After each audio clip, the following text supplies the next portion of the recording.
Ramps that Dan put in? Oh, acknowledged. Accessibility. This is the blog, The Fifth Principle, and it's about saving the seven principles, and it's like a criticism of the new Article 2, and this is the comment section for that article. Yeah, it's the Fifth Principle Project. Is What is the fifth principle? Huh? Democracy. I believe so.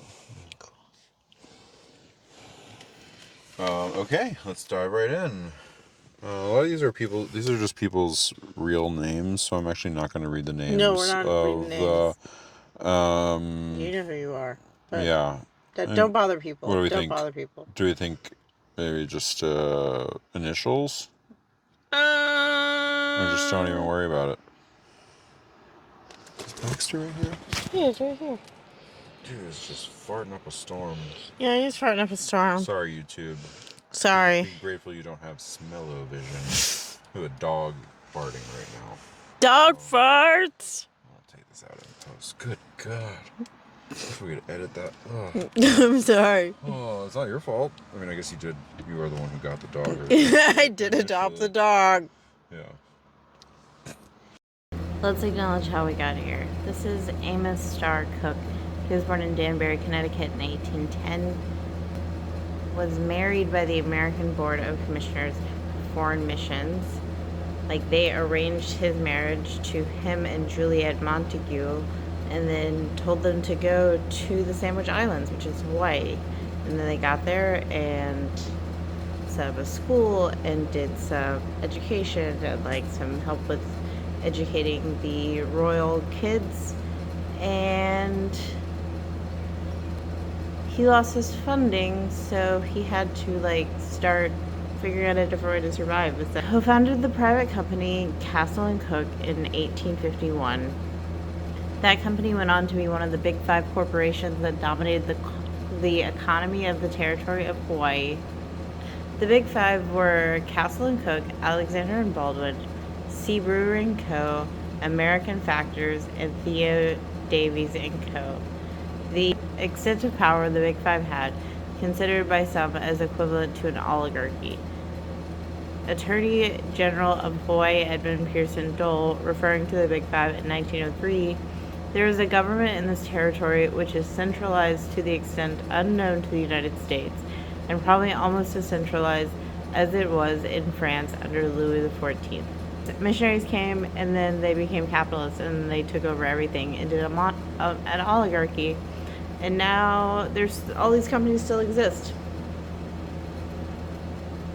They still own everything. And then they were eventually backed by a massive military to take over the Kingdom of Hawaii. Like, it just happened so fast. Okay. Here we go. Just starting with the oldest. It's still a matter of authority to give orders, contrasted with obligation to obey orders. Individuals have authority over their own time and money.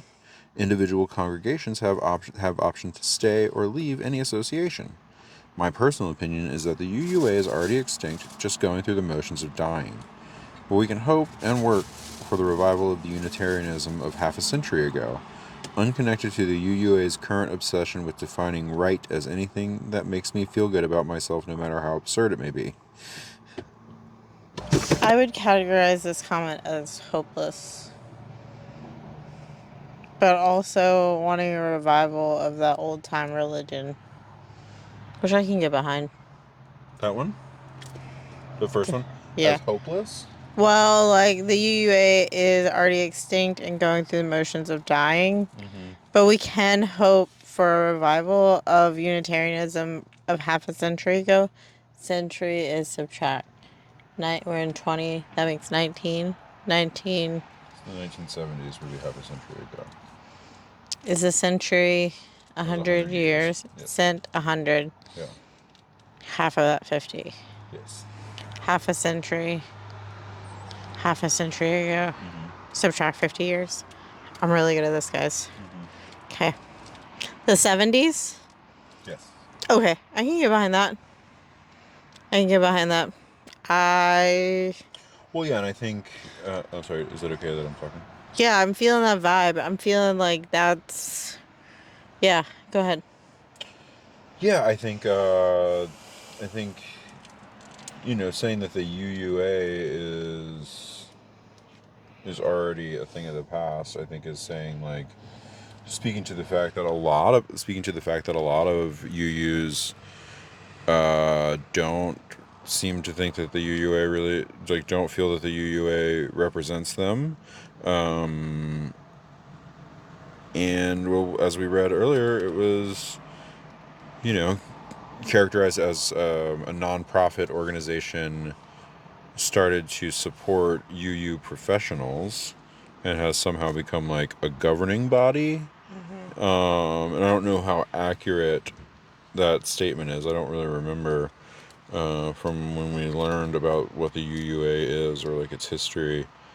But it is. I do remember in our Pathway to Membership class, just it was like it said several times that like the UUA is not a governing body, but this really, They are now, I guess. yeah, kind of like really, really quickly Yeah. just have they're just doing this stuff top down and yeah, in a way that just seems really shady. It doesn't feel very upfront and open. I don't trust it. I've already like been through some like religious trauma. Is how I categorize it. Sure. I don't know. Sometimes I say stuff and you're like, no, that's that's a crazy thing to believe. That's not normal. Are you okay? I do say that. Yeah, and I'm like, I think maybe my childhood was weird at least. Anyways, part of that is that the Republican Party paid off a bunch of preachers to preach some stuff so they could connect Jesus to capitalism so they would vote Republican so they would have a bigger voter turnout because for the most part religious people are not concerned with politics. Like we're doing religion about God at church with our friends. We don't care about politics or like everyone kind of votes different or whatever. Not really a thing we talk about, and now it's constantly a thing we talk about because Or if it's a thing we Art Deco acknowledged. talk about, we were just learning about the capitalist takeover of Christianity in this country and around the world, but the in the early 20th century the churches were really leaning socialist because that's actually what Jesus was talking about. So like even if there's not, it makes sense that a person's faith and like deeply held core beliefs would influence their political opinions. And if I like, But Christianity got hijacked. And I think if I really go back, I can see the pattern of like colonizing and erasure and like I can find my spirit and my soul in that search and figure out what was missing and what's gone. Like, what did y'all take from me and my family? Like, why is it that my dad grew up farming and his dad grew up farming and his dad grew up farming, but my dad joined the military? What was that about? What was that about? right. What happened to the land? What happened to his family's land? Yeah. What was that about? What was that about? Like why does the church that I grew up in look so much different today? What about all the traditions that actually were like a lot more cultural traditions that got wrapped up into our religion, so people would still do them. Like, when I look at that version of my life now, like, all that stuff is gone. And what were those traditions? And I can find people who are also looking, and there's magic, and it's great, and I can do that here at the Unitarian Church. I can say, these books about pagan stuff that I found, what's going on here? Because it looks a lot like just old-time religion. Yeah. It just looks like stuff I grew up with. No, this just looks like, and they're like, it's pagan. And I'm like, you're not allowed to say that word. And they were like, whoa, whoa. What's wrong with you? And I said, oh, I'm so sorry. I just knee-jerk reaction. You're not allowed to say that word. And they were like, and I was like, oh, I get it. Yeah. I came from somewhere, and that got absorbed into a religion that was acceptable. You can't just go to a new place and say, I wanted religious freedom and practice witchcraft and be okay. It actually doesn't work. So they got scooped up into this like mystical, magical religion. So great. And then now it looks like a PowerPoint rock show in a strip mall that everyone forgot what the women were doing. And it's happening again to this religion that lets me say the word pagan inside.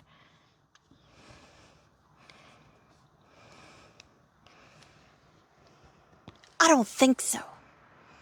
So Fifield gets his church out of debt by appealing to the wealthiest people in Los Angeles, and finding ways to show them that, like, Christian doctrine actually says you don't need to give money to the poor. Sources will often describe him as politically conservative but doctrinally liberal, and what that means is that, like, he was very conservative with his politics, but he was liberal in his interpretation of the Bible because it let him justify his politics. It was loose with his interpretations. He's a fun guy. So he tweaked the Bible a lot. Cruz notes that he, quote, dismissed the many passages in the New Testament about wealth and poverty and instead assured the elite that their worldly success was a sign of God's blessings. This is a huge hit. He makes $13 million in the space of a few years, like 4 years, to get his church out of debt. He is very good at this. If you've ever read Douglas Adams's, I think the 5th book in the yes, there's a character where Ford Prefect goes to this planet and there is a sex worker who explains that her job is telling rich people that it's okay to be rich. Mm-hmm. And that is exactly what that guy's job is. Yeah, that is literally the whole thing he's doing. The whole thing. It's just, it's okay for you to be rich and fuck with everybody. You're good. Yeah, you don't need to give your money up in taxes, but I'll take some and I'll keep telling I'll cut the Bible apart to make you feel like a decent person. Isn't it actually charity to get me out of this debt? Yeah. It's like diametrically opposed to the slave Bible. His Bible is the rich person Bible, and then they cut out the different shit for the other. Yeah. So he this is wildly successful. Again, he makes $750,000 in like 4 years, in donations, which is a fuckload of money. So he decides, I got to take this shit on the road. Like, I could, this works this well in LA. I could make this work everywhere. He founds an organization This is called a comedian. Yeah. He's going to go on tour. Yes, exactly. He founds an organization called Spiritual Mobilization. Their mission was to, quote, arouse the ministers of all denominations in America to check the trends towards pagan statism, which would destroy our basic freedom and spiritual ideals. Pagan statism is the term you will hear a lot. It is the first cultural Marxism. It's directly in that line of lineage to, like, pagan statism. Or to where we are now. Like, pagan statism is kind of like the first boogeyman term they come up with. I can see why they upgraded to. Yeah. Because that was not so great. Throw pagan in front of anything and it sounds cool as hell, you know? Yeah, that's true. That's true. When I hear pagan statism, I'm thinking of like Romans getting like drunk and running around the city carrying a bull on their shoulders and shit. That's the type of state sounds dope. Yeah. Hell yeah. So the specific way Fifield justified Christian capitalism was to argue that God had imbued people with certain rights and responsibilities. We had the right to private property and the freedom of choice, including the choice to be poor. So if the government were to take private property from the rich and give it to the poor, that is a violation of God's law.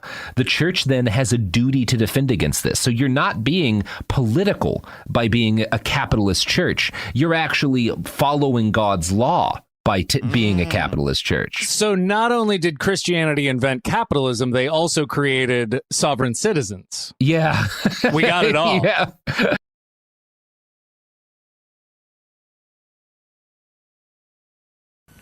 Friends of mine in the organization I'm a part of, called Global Priorities, have been able to transform prison systems from Colombia to the Supreme Court in Guatemala to working with the FBI right now in Mexico. And what they do is they put biblical foundations underneath those mountains.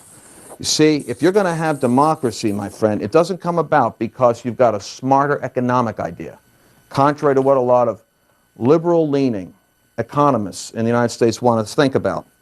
You actually have to realize that where the Spirit of the Lord is, there's freedom. And if you want to see freedom economically or freedom culturally or freedom politically, you have to honor God, because Satan, with his powers in second heaven, is just waiting for democracies to fail so that he can raise up totalitarian, popular movements that are going to be speaking for the frustration of the masses. Because you know what the problem is? The elites that are at the top of these mountains right now are selfish. What they've got is a system for prosperity. What they don't have is a system of ethics and values. They do not have a kingdom value system. And so the number one reason why democracies are failing is because of corruption. Ask anyone right now, you see heads nodding up and down. Anyone who travels the world in business or in ministry will tell you the issue is corruption. The foundation of the prosperity of nations is going to have to be the teaching of Jesus. The good news is you can do that covert or you can do that overt. You can be, like I always say, you could actually be following that thing from Jehovah Rophi, Jehovah Nisi, Jehovah Sidkenu, or Jehovah Sneaky. Because God has a way of getting you into positions, companies, businesses, nations, and communities before the devil even knows what got in there. Because the gospel is bigger than just the church mountain. It's the gospel that covers the whole earth. We'll talk some more about that in another context.